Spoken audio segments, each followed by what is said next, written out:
So, ngayon ang ating day 2 dito sa Georgia and masyadong nakakapagod or tuloy-tuloy ang ating itinerary today, but go lang.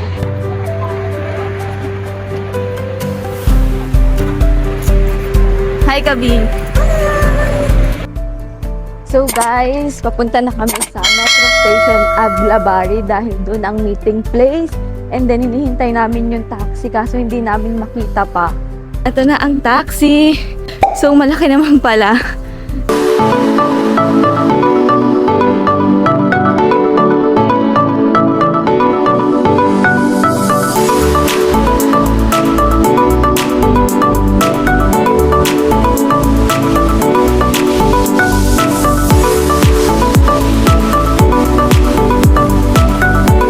So guys, nandito na tayo sa Ablabari Metro Station. Hinahanap lang namin ng aming sundo na may hawak ng orange plug.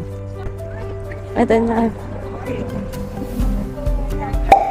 I will teach you how to get to the office, okay? First, the tour is going to start at the office right away. So, nandito tayo sa office ng Klook dahil dito ang meeting place. Tignan nyo ang office nila. Ang dami ng tao.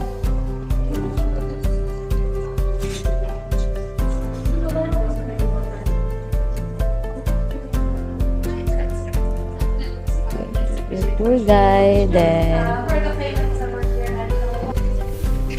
So guys, andito na kami sa minibus at aalis na tayo. Ang una nating destination is check natin ang una nating destination.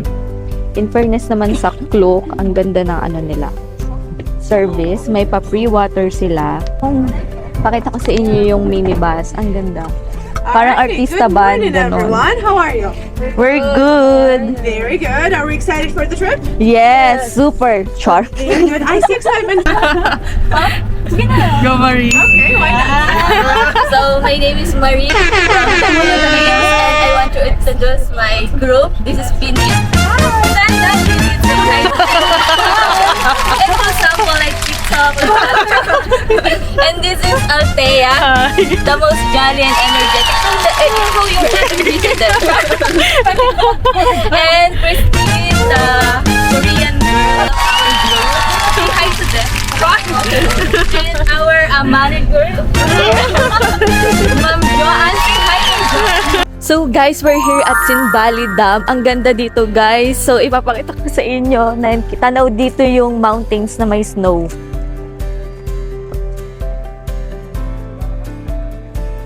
And may bilihan dito guys ng mga souvenirs, boots, mga winter jacket, lahat ng kailangan nyo na panglamig, medyas, nandito. So tignan nyo.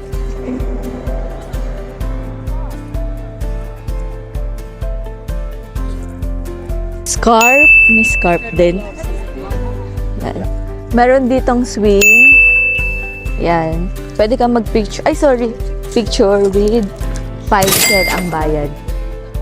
Then, meron din dito. Heart naman. May bayad din. 5 cent. Sana nakikita nyo, guys. This fight is easy. This one is ours. We are the stars. We can do what we want to. We can go if we want to. And there's no one to stop us. And there's no. So, hello guys! Nandito na tayo sa Ananuri Forbes. Guys, hinihingal ako kakatakbo dahil nilibot ko ulit yung place na to kasi ang ganda. Tapos ipapakita ko sa inyo guys. Dahil dyan, masyado nang late at ililibot ko na lang kayo dito. Ipapakita ko sa inyo kung gaano kaganda yung view. And then, dahil gahol na tayo sa oras, dahil nag-picture-picture pa tayo and we have only 45 minutes lang per tourist spot. Dahil dyan, ikot ko na kayo guys bago pa tayo maiwan. This fight is easy. This one is ours. We are the stars. We can do what we want to. We can go if we want to. And there's no one to stop us. And there's no one to hurt us. We can do what we want to. We can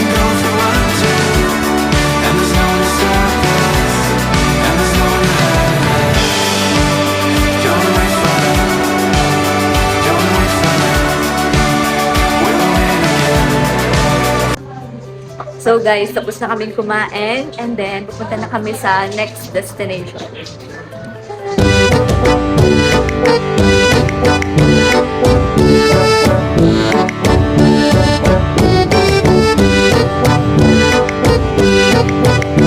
A few inches later. All the way home I'll be warm. The fire is slowly dying. And my dear, we're still goodbye. But as long as you love me so, let it snow, let it snow, let it snow.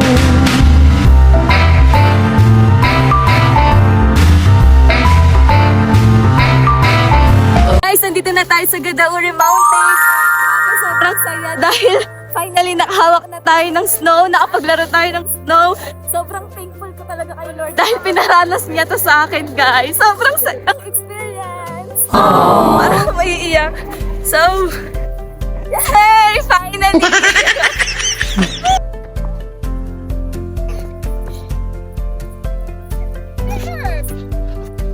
Guys, ang dulas. Kaya, dahan-dahan lang kami umaakit kasi sobrang dulas.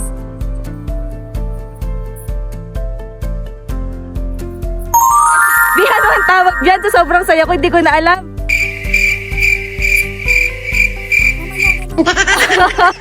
And with that, the 2023 season comes to an end. Good night. He said one day you'll leave this world behind, so live a life you will remember. My father told me when I was just a child, these are the nights that never die. My father told me.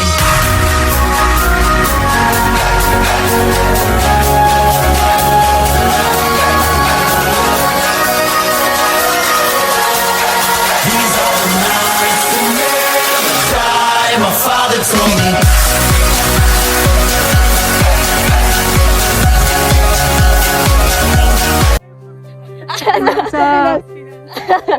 Shout out Quezon City! Skating!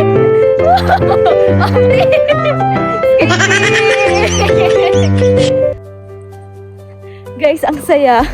Yung napapalibutan ng snow pero yung pawis na pawis ka sa loob pero napapalibutan ka ng snow. Grabe. Sobrang sayang experience. As in, sobrang sulit. Wala akong masabi sa trip na to. Sobrang thank you Lord talaga. Parang nasa ginano.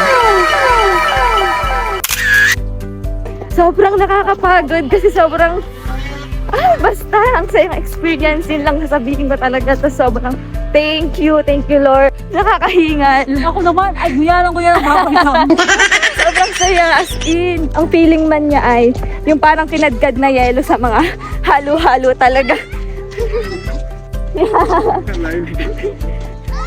Guys, paalis na tayo ng Gadauri Mountain and magpo-proceed na tayo sa next destination. Guys, nandito na tayo sa Stephen's Minda. And then sasakay tayo ng another sasakyan bago makarating doon sa tuktok ng church. So,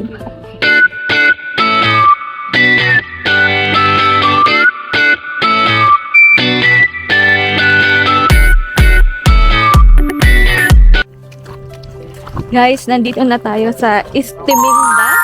Basta tayo na yun. And then, ang lamig niya, ang ganda niya dito, guys. Tapos, ito yung daan. Medyo naglulusak or nagtutubig na.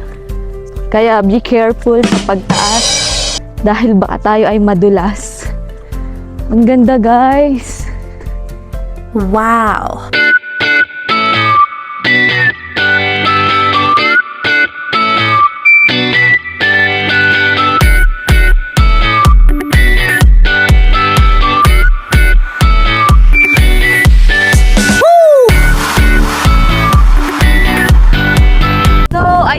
Tapos na kami nag-picture ni V. So, na-amaze kami sa ganda ng church dito. And then, may plano siyang ay, charot. Charot lang. Joke lang. Ako, eme lang. Ako lang ngayon nag-decide ng buhay niya. Cut po yun. Dahil ako po'y wala na sa wiso at katinuan, mag-explain kung si V kung ano ang meron dito sa church na to. Ito ay Holy Trinity Church. Ah! and it's like 4,000 meters above sea level. Oh, di ba? Kaya ang lamig. So medyo lusak na po dahil nagme-melt ang snow.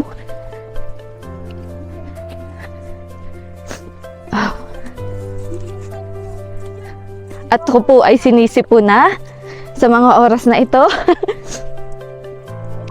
Dito pala guys, nagpapakasal yung iba sa Trinity Church. So, ang ganda naman din kasi talaga.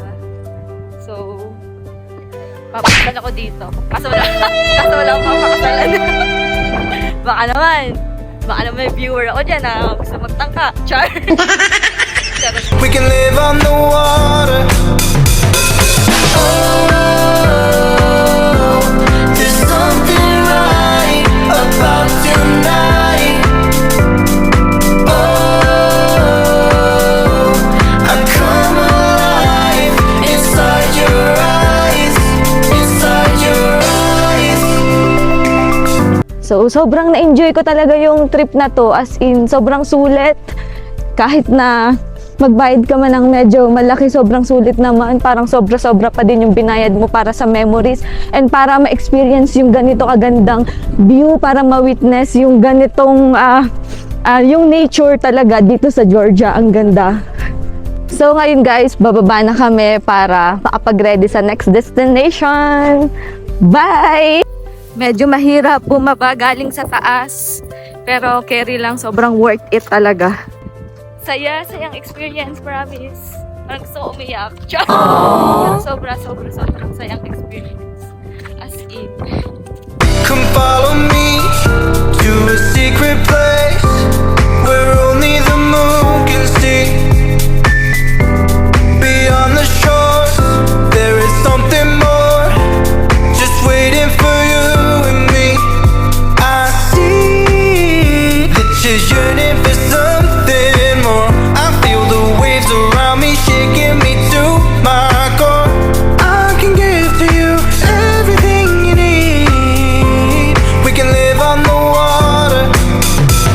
So guys, na-stuck tayo sa area na to dahil ang dadaanan natin ay tunnel. So ang tunnel ay one way lang, hindi pwedeng magsalubong ang mga sasakyan, kaya sinasara to per hour para yung papunta dito makapasok, and then kapag 1 hour na, ikakat nila yung pinaka road doon, and then tayo naman yung next na dadaan. So ayun, ito yung area guys.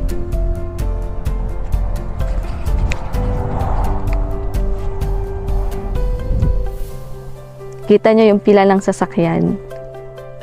Yan. So, hintayin natin. Sabi naman daw ng police is within 20 minutes lang ay bubuksan na ulit yung tunnel. Kaya maghintay tayo ng 20 minutes. Swerte na tayo kapag nabuksan yung tunnel ng 20 minutes. Usually daw, 1 hour talaga binubuksan. So, ayun guys, paalis na tayo dito. We're now moving na sa next destination. So, ayun. Hi!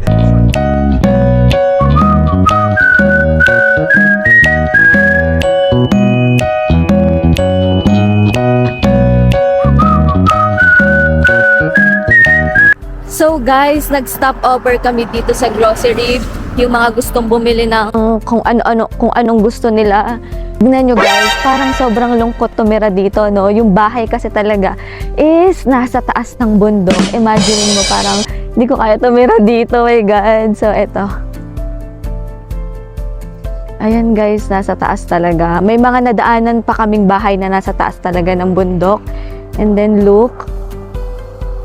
And then, imagine nyo na lang guys, kapag nag-snowfall talaga ng malala, ano na kaya to? As in, matatabunan na ng snow.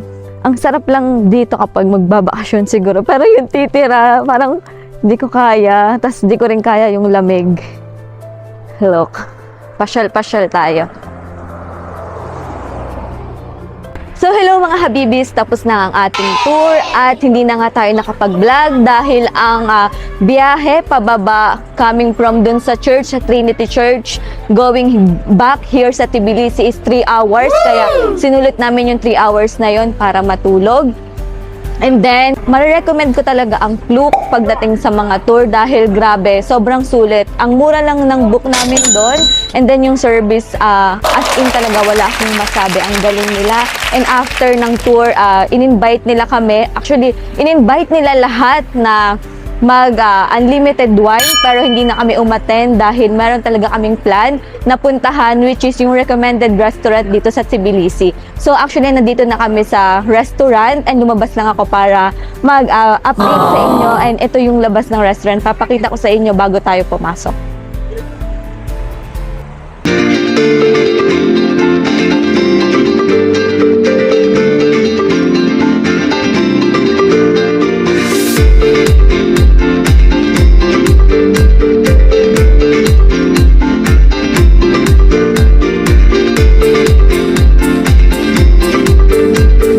So guys, ito pala yung restaurant na pinuntahan namin na most recommended na masarap daw yung pagkain. Kaso nga lang, medyo pricey.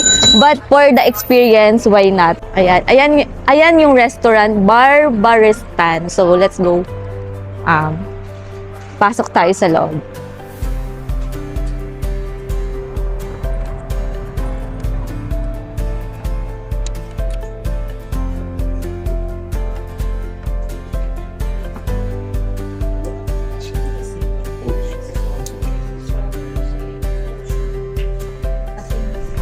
Paano ba? Guys? Paano ba? Paano lang? Wala ka lang. Ayan. Kaya ganyan tayo.